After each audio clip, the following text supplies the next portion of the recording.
नमस्कार दोस्तों, आज हम पढ़ेंगे कक्षा 10th चैप्टर नंबर 4 कार्बन तथा उसके यौगिक।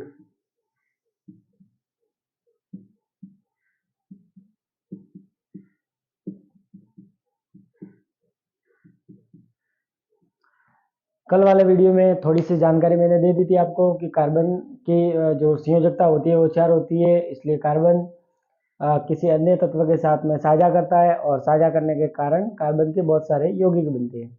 तो कार्बन के इतने सारे यौगिक बनने के एक तो गुण आपने देख लिया कि कार्बन की साझा करने की प्रकृति, और एक गुण कौन सा होता है कार्बन का? संकलन की प्रकृति। किसकी प्रकृति? संकलन की। संकलन का मतलब क्या होता है? कार्बन अपने ही अन्य तत्व के कार्बन परमाणु के साथ में मिलकर एक लंबी संरचना बनाता है। अब लंबी संरचना अनंत तक संरचना बना सकता है, तो लंबी संरचना बनने के कारण कार्बन के एक से अधिक यौगिक बनते हैं, अर्थात कार्बन के बहुत सारे यौगिक बन सकते हैं, क्योंकि कार्बन में कौन सी प्रकृति पाई जाती है? श्रृंखलन की प्रकृति पाई जाती है। श्रृंखलन का मतलब क्या होता है? श्रृंखला। कार्बन एक सीधी श्रृंखला भी बना सकता है, ठीक है। कार्बन शाखा के रूप में बना सकता है, ऐसे शाखा के रूप में बना सकता है, ठीक है। तो ये किसी अन्य तत्व की विशेषता नहीं होती, केवल कार्बन की होती है कि कार्बन श्रृंखलन की प्रवृत्ति दर्शाता है। शाखाओं के रूप में भी कार्बन जुड़ा हुआ हो सकता है, जिससे कार्बन के एक से अधिक यौगिक पाए जाते हैं, ठीक है।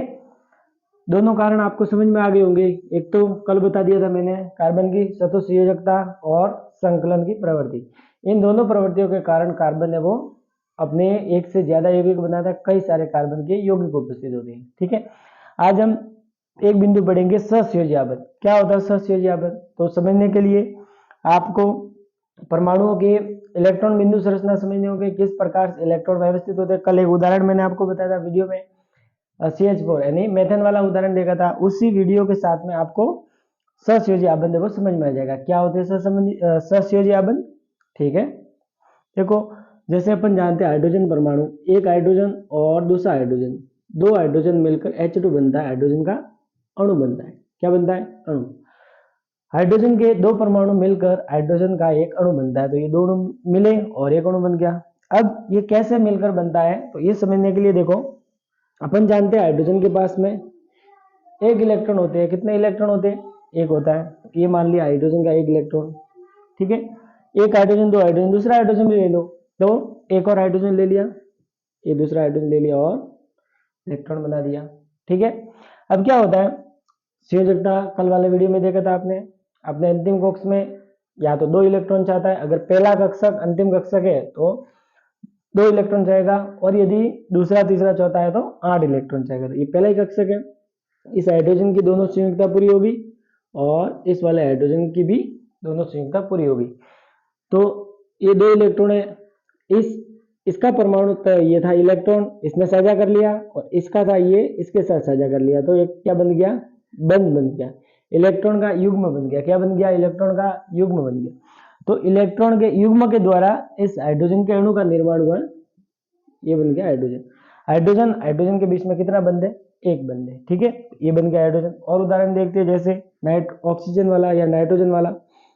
नाइट्रोजन वाला देख लेते हैं। नाइट्रोजन N+N, दो N मिलकर N2 का निर्माण होता है। तो कैसे होता है? देखो, नाइट्रोजन आपको पता ही है 7 पर आता है। नाइट्रोजन कितने पर आता है? 7 पर। 7 पर आता है, तो देखो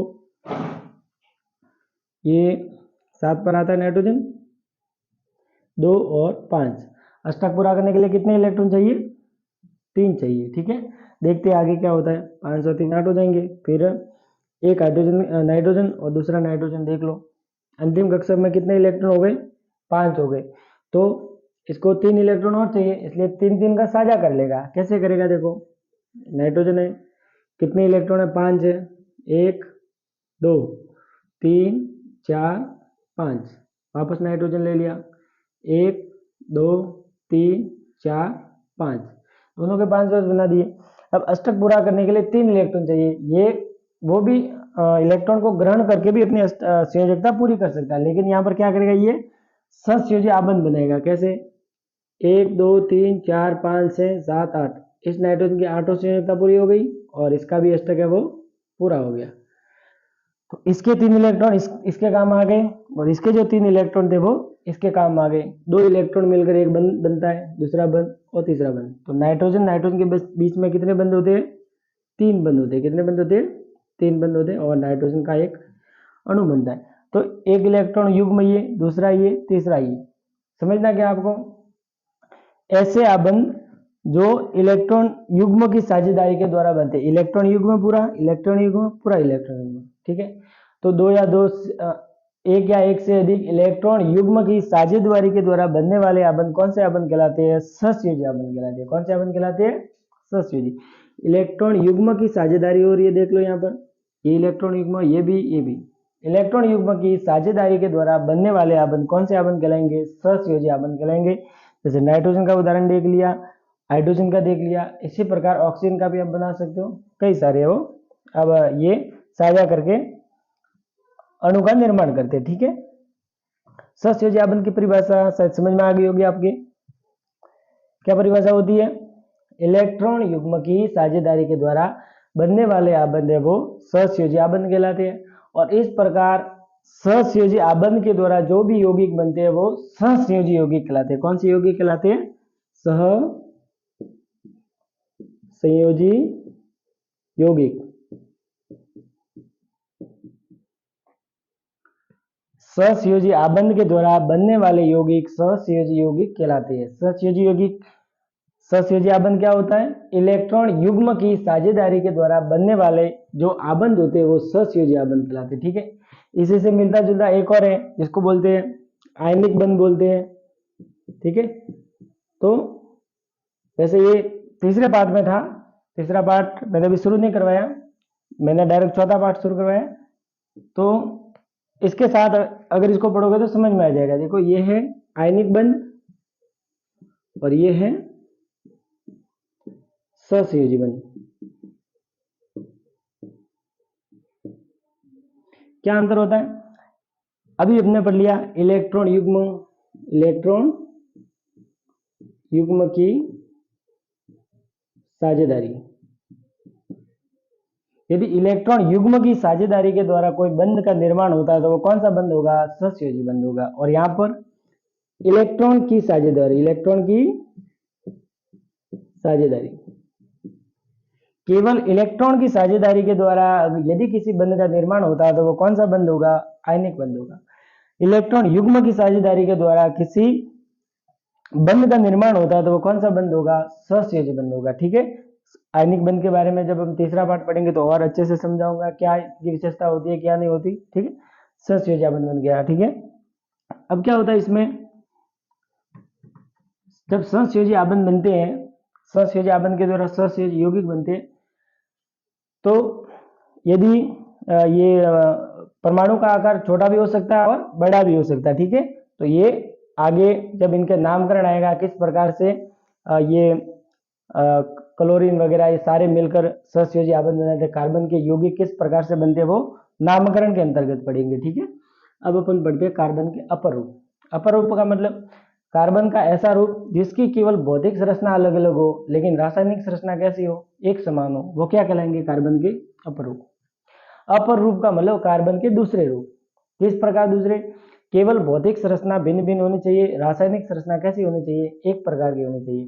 तो कार्बन के वे रूप जिनकी भौतिक संरचना अलग अलग हो लेकिन रासायनिक संरचना एक समान हो, कौन से क्या कहलाते हैं? कार्बन के अपर रूप कहलाते हैं। पहला कार्बन का अपर रूप है हीरा, सभी ने देखा होगा हीरा। हीरा कोई तत्व नहीं है, क्या? कार्बन का अपर रूप है, कार्बन का एक रूप है। यदि जैसे कार्बन है, कार्बन को अत्यधिक ताप और दाब पर रखा जाए तो वो कार्बन बदल कर किस में बढ़ जाएगा? हीरा बन जाएगा, ठीक है। अत्यधिक ताप और जैसे जमीन के अंदर अत्यधिक मात्रा में तापमान होता है और प्रेशर भी अधिक होता है, तो इसके कारण कोयला है वो किस में बदल जाता है? हीरे में बदल जाता है, ठीक है। हीरे की संयोजकता होती है वो कैसी होती है? चतुष्फलक संरचना होती है, चतुष्फलक संरचना। मतलब क्या होता है? एक जो कार्बन परमाणु होगा वो 4 कार्बन परमाणुओं के साथ में जुड़ा रहेगा, ठीक है। ऐसे ये 2 3 4 ये कार्बन परमाणु, कोई भी कार्बन परमाणु है वो 4 कार्बन परमाणुओं के साथ में जुड़ा रहेगा। अगर 4 के साथ में जुड़ा है तो कार्बन की चारों संयोजकता पूरी है, कोई भी इलेक्ट्रॉन है वो मुक्त नहीं होगा। इसलिए हीरा कार्बन का कैसा, विद्युत का कैसा होता है, कुचालक होता है। कैसा होता है, कुचालक होता है। हीरा विद्युत का कुचालक होता है और कार्बन की सदुष फलक संरचना पाई जाती है। इसका मतलब है एक कार्बन है वो 4 अन्य कार्बन परमाणु के साथ में जुड़ा रहता है, ठीक है। और हीरा कुचालक है। और हीरा प्रकृति में पाया जाने वाला सबसे कठोर पदार्थ है कि कांच को काटने के लिए या किसी अन्य वस्तु को काटने के लिए हीरा का उपयोग किया जाता है, क्योंकि हीरा सबसे कठोर भाग है। कैसा भाग है, कठोर भाग है, ठीक है। किसका भाग है ये, कार्बन का अपरूप है। अपरूप का मतलब देखो हीरे की संरचना बना दी, इसी से एक और कार्बन का अपरूप है जिसका क्या नाम है, ग्रेफाइट नाम है। क्या नाम है, ग्रेफाइट, ठीक है। इसमें क्या होते हैं, 6 कार्बन होते हैं, वो ऐसे 3 रूप में जुड़े रहते हैं। किस प्रकार से, देखो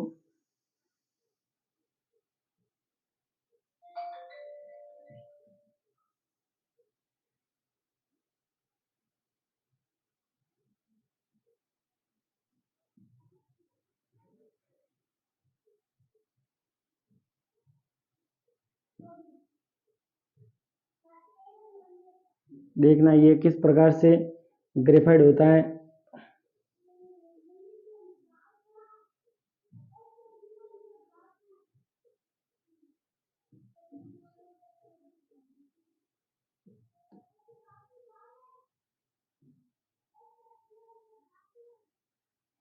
एक, दो, तीन, चार, पाँच, 6, ठीक है। इस प्रकार से इसमें क्या होता है, एक कार्बन परमाणु वो 3 अन्य कार्बन परमाणु के साथ में जुड़ा रहता है। देखो ये बीच वाला कार्बन परमाणु 1, 2, 3 के साथ जुड़ा हुआ है। ये वाला देखो, अब ये माने तो ये 1, 2 और यहाँ पास में एक और होगा, 3 कार्बन से जुड़ा हुआ है। ये वाला मान लो ये वाला मान लो, तो देखो ये इस प्रकार से कोई भी एक कार्बन परमाणु वो 3 कार्बन परमाणु के साथ जुड़ा रहेगा। हीरे में क्या होता है, एक कार्बन परमाणु वो 4 कार्बन परमाणु के साथ में जुड़ा रहता है। इसलिए कार्बन की चारों संयोजकता वो पूरी हो जाती है, किसी भी प्रकार का मुक्त आयन नहीं रहता है, मुक्त इलेक्ट्रॉन नहीं रहता है। इसलिए विद्युत का क्या रहता है, कुचालक रहता है।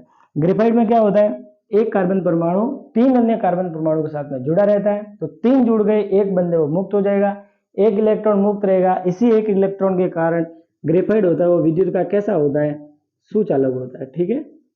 क्योंकि हीरे की संयोजकता पूर्ण हो जाती है, कार्बन की संयोजकता पूर्ण नहीं हो जाती, 3 ही कार्बन परमाणु के साथ जुड़ा रहता है, एक मुक्त रहता है, इसलिए वो विद्युत का चालन करेगा। क्या करेगा, विद्युत का चालन करेगा। ग्रेफाइट की एक परत ये होगी, दूसरी परत ये होगी, ये इस प्रकार से जुड़ी रहती है, ठीक है, आपस में। इन दोनों परतों के बीच में जगह होती है, दोनों परतों के बीच में थोड़ी सी जगह होती है, इसलिए दोनों परत एक दूसरे के ऊपर फिसल जाती है। क्या हो जाती है, फिसल जाती है। तो आपने देखा होगा पेंसिल की नोक है, उसको हाथ में लेते हैं तो वो चिकनाहट महसूस होती है, उसका उपयोग उस लुब्रिकेंट के रूप में भी किया जाता है, चिकनाहट के रूप में किया जाता है, क्योंकि दोनों परत एक दूसरे के ऊपर से फिसल जाती है, तो इसका उपयोग लुब्रिकेंट के रूप में किया जाता है, ठीक है। तो ये हो गया ग्रेफाइट, ये हो गया हीरा। ये विद्युत का कुचालक है, ये विद्युत का कैसा है, सुचालक है। इसी के साथ में एक और कार्बन का अपरूप है जिसको कहते हैं फुल रिंग। क्या कहते हैं, फुल रिंग। कार्बन 60 के बाद वाली संरचना है वो फुल रिंग के नाम से जानी जाती है। एक वैज्ञानिक थे बकमिस्टर फुल रिंग, उन्हीं के नाम पर इस संरचना का नाम फुल रिंग दिया गया, ठीक है।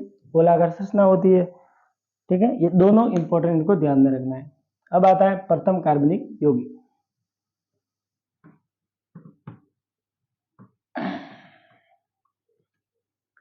प्रथम कार्बनिक यौगिक देखो 1828, सन 1828, उसके पहले ये माना जाता था कि कार्बनिक यौगिकों को अपन नहीं बना सकते, प्रकृति के द्वारा ही अपन को मिलते हैं, जैसे कोयले में मिल गया, पेड़ पौधे के अंदर मिल गया, जीवों में पाया जाता है।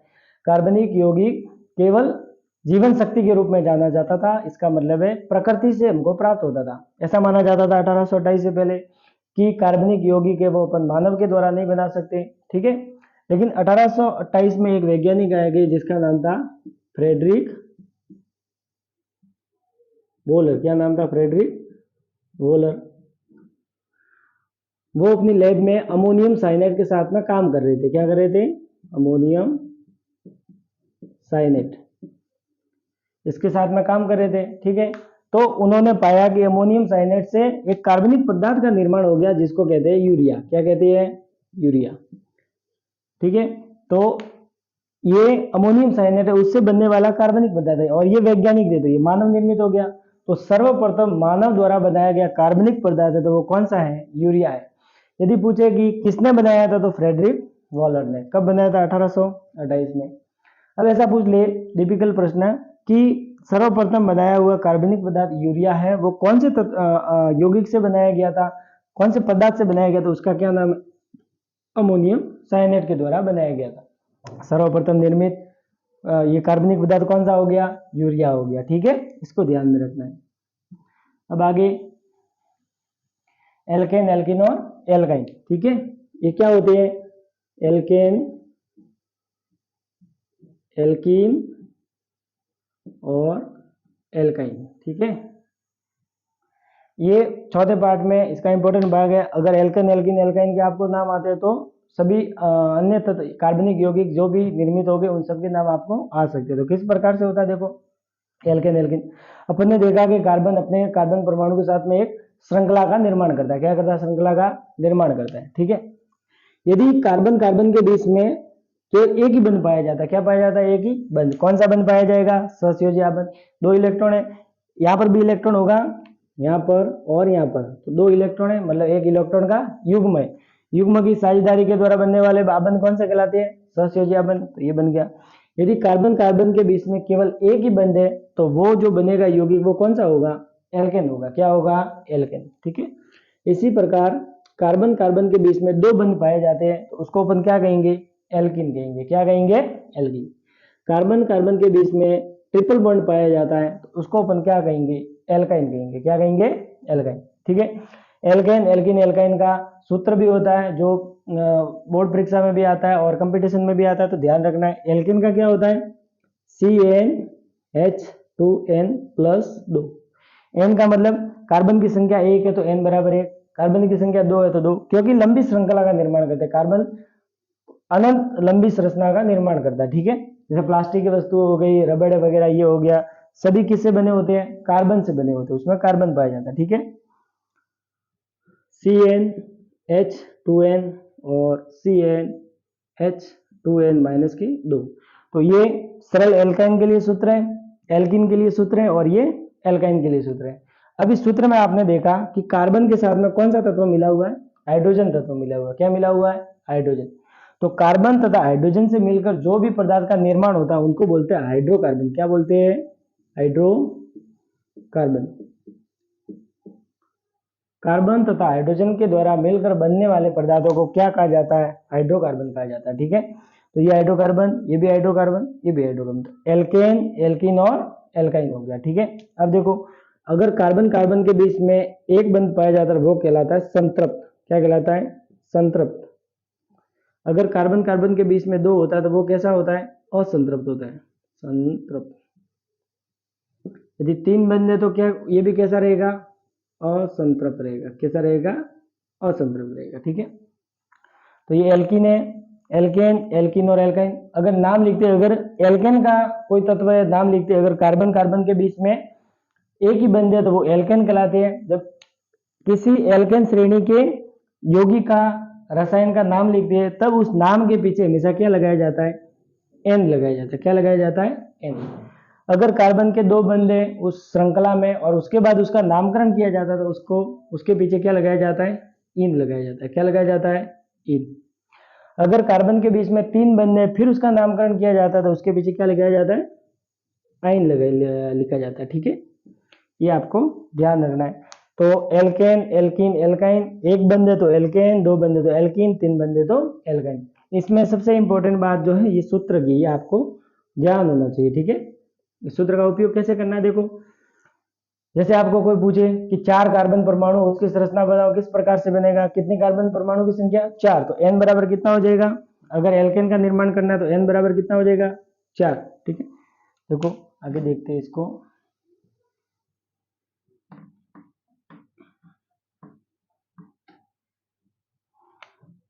n बराबर कितना लेना है? 4। एल्केन के लिए अपन सूत्र बना रहे हैं कि कार्बन की संख्या 4 है, तो किस प्रकार से उसकी संरचना बनेगी। ठीक है, n बराबर 4 ले लिया, तो C4H, पहले सूत्र लिख लेता हूँ, CnH 2n प्लस के 2, Cn की जगह 4, H की जगह 2 गुणा 4 प्लस 2, C4H, ये देखो 4 दूनी 8 और 2 कितने हो गए 10, H10, ये हो गया इसका सूत्र। कोई भी तत्व है वो आगे आएगा कि किस प्रकार से, ये सूत्र आ गया, n बराबर 4 के लिए सूत्र आ गया। अब इसका नामकरण कैसे लिखना है, किस प्रकार से नाम लिखना है, वो आगे पढ़ेंगे, ठीक है। अगर एल्किन के लिए पूछे n बराबर 4 है तो किस प्रकार से ये सूत्र आएगा, देखो CnH2n C4H 2 गुणा 4 C4H10 आ जाएगा, ठीक है। इसी प्रकार यदि एल्काइन के लिए पूछे n बराबर 4 तो CnH2n माइनस के 2, ठीक है, तो C4H 2 गुणा 4 माइनस के 2, तो C4H 4 दूनी 8, 2 गए 6, ये एल्काइन के लिए, ठीक है। इसका जब नामकरण लिखोगे तो पीछे आइन आएगा, इसका नामकरण लिखोगे तो पीछे इन आएगा, और इसका नामकरण करोगे तो पीछे क्या आएगा, एन आएगा, ठीक है। आगे नाम किस प्रकार से लिखने, एक सारणी बता देता हूं आपको, वो ध्यान रखना है, ठीक है।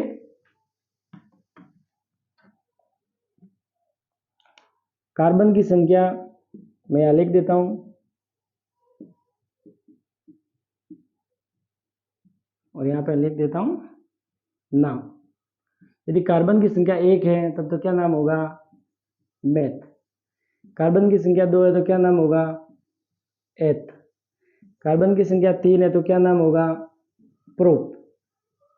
कार्बन की संख्या 4 है तो क्या नाम होगा, ब्यूट। कार्बन की संख्या 5 है तो क्या नाम होगा, पेंट। कार्बन की संख्या 6 है तो क्या नाम होगा, कितने हो गए, 5 और 1 6, हेक्स। कक्षा 10 में अपने कार्बन की संख्या 6 तक यौगिक का निर्माण होगा, तो मेथ, एथ, प्रोप, ब्यूट, पेंट, हेक्स 6 नाम याद रखने हैं। उसके बाद भी और होते हैं, हेक्सेन है, ऑक्टेन है, डेकेन है, नोनेन है, तो वो अपने काम के लिए वो 10वीं तक अपने हेक्सेन तक याद रखना है। तो ये यहाँ तक आपको ध्यान होना चाहिए, ये याद करना है आपको, कार्बन की संख्या के आधार पर इनका नाम किस प्रकार से, ठीक है। फिर पीछे एन कैसे जुड़ेगा, इन कैसे जुड़ेगा, आइन कैसे जुड़ेगा, ठीक है। और इसके बाद आगे अपन दूसरे वीडियो में चर्चा करेंगे, ठीक है। धन्यवाद।